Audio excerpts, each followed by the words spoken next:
السلام علیکم۔ آج کی ویڈیو میں ہم یہ سکھائیں گے کہ کیسے امتحان میں ٹاپ کیا جاتا ہے۔ تو کچھ چیزیں ہیں، کچھ باتیں ہیں جو آپ اپنے مائنڈ میں رکھیں گے تو انشاءاللہ آپ امتحان میں ٹاپ کریں گے، آپ بہت ہی اچھے مارکس حاصل کریں گے۔ نمبر 1، جو بھی چیز آپ یاد کریں اسے لکھیں۔ جو چیز آپ لکھتے ہیں اس لکھنے سے آپ کو اچھے طریقے سے یاد ہو جاتا ہے، اور آپ کا امتحان بھی کیونکہ تحریری ہونا ہوتا ہے تو آپ ریٹن آپ نے پیپر دینے ہیں، تو جو چیز آپ لکھتے ہیں وہ آپ کو اچھے طریقے سے یاد ہو جاتا ہے، اور سب سے بڑا فائدہ یہ ہوتا ہے کہ آپ کی مسٹیکس دور ہوتی ہیں۔ تو جو بھی نمبر 1 جو بھی آپ نے یاد کرنا ہے اسے لکھنا ہے۔ نمبر 2، جو بھی یاد کریں دوسروں کو پڑھائیں۔ کچھ چیزیں ایسی ہوتی ہیں جب ہم یاد کرتے ہیں وہ اچھے طریقے سے ہمیں یاد نہیں ہوتی، ہمارے کانسیپٹ کلیئر نہیں ہوتے، لیکن جب ہم دوسروں کو پڑھاتے ہیں تو ہمارے کانسیپٹ کلیئر ہو جاتے ہیں۔ دوسروں کو پڑھانے سے ہمارا جو یاد کیا ہوتا ہے وہ اچھے طریقے سے ریوائز بھی ہو جاتا ہے اور ہمیں کبھی بھولتا نہیں ہے۔ نمبر 3، جو بھی چیز یاد کریں اس کا ڈائیگرام بنائیں۔ کچھ سبجیکٹ ایسے ہیں جن کے ڈائیگرام بنانا پڑتے ہیں، تو جو چیز ہم لکھتے ہیں جس کا ہم ڈائیگرام بناتے ہیں وہ چیز کبھی بھی ہمیں نہیں بھولتی۔ نمبر 4، جو چیز یاد کیا ہو، جو بھی ایک ہفتے میں ہم نے یاد کیا ہو وہ سنڈے کو سارا ریوائز کریں، ہر سبجیکٹ کا ریوائز کریں۔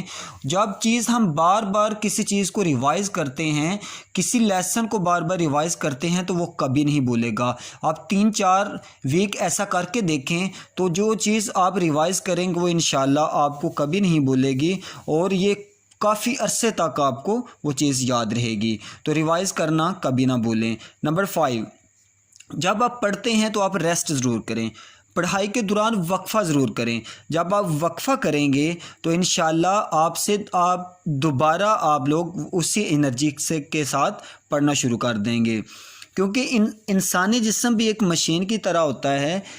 جب انسان تھک جاتا ہے تو انسان کا مائنڈ بھی جب تھک جاتا ہے تو پھر انسان کو اچھے طریقے سے سبق یاد نہیں ہوتا، تو انسان بھولنے لگ جاتا ہے۔ اس لیے ریسٹ بہت ضروری ہے۔ جب بھی آپ پڑھیں، جب آپ سمجھیں کہ تھکاوٹ محسوس ہو رہی ہے، آپ بور ہونا شروع ہو گئے ہیں، تو آپ ریسٹ کریں، ضرور وقفہ کریں۔ وقفہ کرنے کے بعد جب آپ پڑھیں گے تو آپ پوری انرجی کے ساتھ پڑھیں گے تو انشاءاللہ آپ کو سبق جلدی یاد ہوگا۔ نمبر 6، جب بھی آپ امتحان دینا چاہیں اس سے پہلے آپ 6 ماہ 2 ماہ پہلے آپ ایکسرسائز کرنا شروع کر دیں۔ ورزش کرنے سے، ایکسرسائز کرنے سے آپ لوگوں کا موٹیویشنل لیول جو ہے نا وہ بڑھتا ہے، انسانی دماغ تیز ہوتا ہے۔ تو ایک پروورب بھی ہے، a sound body has a sound mind, تو صحت مند جسم میں صحت مند دماغ ہوتا ہے۔ تو ایکسرسائز کرنے سے انسان کی انرجی جو ہے نا بحال ہوتی ہے، اور موٹیویشنل لیول انسان کا بڑھتا ہے، اور انسان کو جو چیز 1 گھنٹے میں یاد ہونا ہوتی ہے وہ آدھے گھنٹے میں یاد ہو جاتی ہے۔ تو آپ نے ایکسرسائز ضرور کرنی ہے۔ اور موسٹ امپورٹنٹ بات، آپ نے جو بھی سبجیکٹ پڑھنا ہے سب سبجیکٹ کی پلاننگ کریں۔ سب سے پہلے پلاننگ کریں کہ آپ نے اس کو پڑھنا کیسے ہے۔ فار ایگزامپل میں ایک بک کی پلاننگ بتاتا ہوں آپ کو، آپ اس پر عمل کریں، انشاءاللہ بہت زیادہ فائدہ ہوگا۔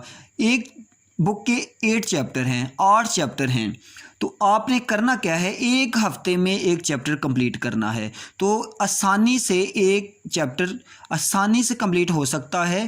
تو 1 ہفتے میں جب آپ 1 چیپٹر کمپلیٹ کریں گے تو 8 چیپٹر آپ 8 ہفتوں میں کمپلیٹ کریں گے۔ اس کا مطلب یہ ہوا کہ 2 ماہ میں آپ مکمل بک کی تیاری کر سکتے ہیں۔ تو کوئی بھی آپ پڑھیں، کوئی بھی چیز پڑھیں، کوئی بھی سبجیکٹ پڑھیں، سب سے پہلے اس کی پلاننگ کریں، باقاعدہ ٹائم ٹیبل بنائیں۔ اس طریقے سے آپ انشاءاللہ تیاری کریں گے تو آپ ٹوٹل بکس کی تیاری 3 سے 4 ماہ میں بہت اچھے طریقے سے کر سکیں گے، اور انشاءاللہ آپ امتحان میں بہت A+ گریڈ لے کر کامیاب ہوں گے۔ اللہ حافظ۔